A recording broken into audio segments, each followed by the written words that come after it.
ऐतिहासिक जीत एनडीए सरकार की ये बहुत बड़ी जीत होने जा रही है और सरप्राइज हो जाएंगे सारे लोग। ऐसी सीटों पर जीत हो रही है जो बिहार के लोगों ने भी कल्पना नहीं की थी। बिहार अपने आप को जंगल राज की ओर कभी नहीं अब जाना चाहेगा। बिहार वो धरती है जो एक ऐतिहासिक धरती है और भगवानों की धरती है, विद्वानों की धरती है, लिटरेचर के ज्ञानियों की, आईएएस आईपीएस की धरती है। ऐतिहासिक जीत एनडीए सरकार की ये बहुत बड़ी जीत होने जा रही है और सरप्राइज हो जाएंगे सारे लोग। ऐसी सीटों पर जीत हो रही है जो बिहार के लोगों ने भी कल्पना नहीं की थी। बहुत बड़ी लहर है और इसका पूरा श्रेय यशस्वी प्रधानमंत्री मोदी जी को और नीतीश कुमार जी की छवि, उनकी कार्यशैली को जाता है। योजनाओं का विकास, ये विकास की जीत होगी।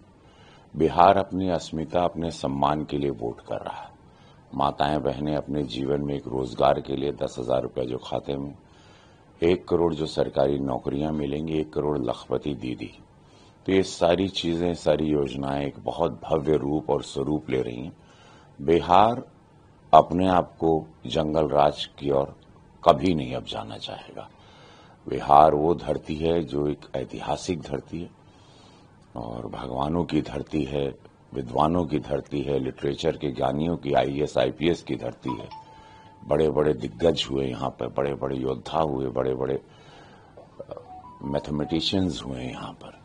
एक बहुत बड़ा इतिहास है और अपने गौरव को तलाशता हुआ बिहार नीतीश कुमार के नेतृत्व में, मोदी जी के नेतृत्व में यहाँ तक पहुंचा है। अब बिहार अपने आप को किसी लालटेन, किसी भी दिया बाती की तरफ नहीं जाएगा, वो एलईडी की तरफ जाएगा। आईए का हब बनेगा।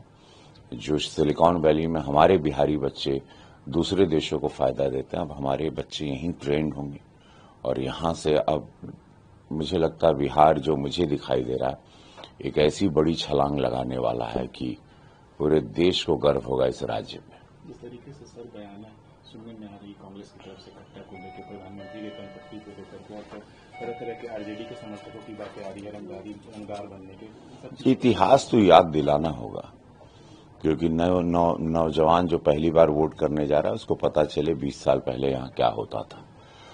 और अब जैसे कि अब आप देख रहे हैं, हम पर भी कोई हत्या का फोन, हम पर भी प्रयास और लगातार फोन जो बजे हैं, तो उससे पता चलता है कि सरकार में नहीं तो इतना सब जरूरत है। ये मानसिकता क्या है? ये एक डरावनी, एक समाज को भयभीत करने वाली मानसिकता को कभी सरकार में नहीं आना चाहिए। जो भी समाज को डराए, ऐसे लोगों का अब इस मोदी युग में ऐसे लोगों की कोई जगह नहीं। मोदी जी ने इस देश की दिशा, मानसिकता और एक दशा बदली है। जिस तरीके से लगातार हमले देखे जा रहे हैं सर, क्या बोलिएगा सर? मैं कह रहा हूं कि अभी सरकार में नहीं है तो इतनी इनका मन बढ़ी है। सरकार में कभी गलती से जीवन में आ गए तो फिर क्या होगा? बिहार भी ये सोच रहा है और बिहार इसी चिंतन में पहले फेज में ऐतिहासिक वोटिंग किया। एनडीए के पक्ष में पूरा वोटिंग हुई है और बहुत भव्य वोटिंग हुई है। उसमें एनडीए के सभी घटक दलों को बहुत लाभ मिला है। चिराग पासवान जी को मैं धन्यवाद दूंगा, कुशवाहा जी को, मांझी जी को और नीतीश बाबू को। मोदी जी का डेफिनेटली एक बहुत बड़े अभिभावक के रूप में, एक बहुत बड़े नेता के रूप में उनकी विचारधारा, उनकी सोच के साथ बिहार चल रहा है और उनकी सोच, उनका रोड मैप इस बिहार को लेकर बहुत ही भव्य है। आने वाला समय बताएगा। 14 तारीख के बाद 18 को जब भी सरकार गठित होगी, बिहार बहुत बड़ी छलांग, बहुत बड़ी उड़ान लेने वाला है। अपोजिशन भी दावा कर रहा है कि 18 को शपथ लेंगे, बदलाव की बात कर रहे हैं। वो लोग सब अपने घर में लेंगे, हम लोग प्रॉपरली बिहार के साथ लेंगे। सर आपसे लगातार जो है एयरपोर्ट पे तेज प्रताप यादव जी से मुलाकात हुई, बातचीत भी हुई, अच्छा ताल्लुक है आपका उनसे, क्या कहिएगा उस मुलाकात के सर? बहुत अच्छा, अच्छे इंसान है, बहुत अच्छा है और बाकी अब सब कुछ कैमरे पे नहीं बोलना चाहिए। सर उनसे जब पूछा गया था समर्थन देने की बात, तो उन्होंने कहा था जो विकास करेगा, जो तरक्की करेगा, जो बिहार को आगे ले जाएगा, उसको समर्थन। मोदी जी के साथ हर व्यक्ति आना चाहता, हर पार्टी आना चाहते, हर युवा आना चाहता, हर युवा उनके साथ है। उसमें तेज प्रताप यादव भी एक युवा है, अच्छी सोच के, एक भले मानस है और दमन दीव में चुनाव के जो है नतीजे आ रहे हैं, बीजेपी जो है आगे दिख रही है, जीत तक दिख रही है, क्या कहेंगे सर? विकास, सच्चाई, निस्वार्थ संत मोदी जी जहां पर है वहां जीत आपको दिखाई देगी। सदैव याद रखिएगा।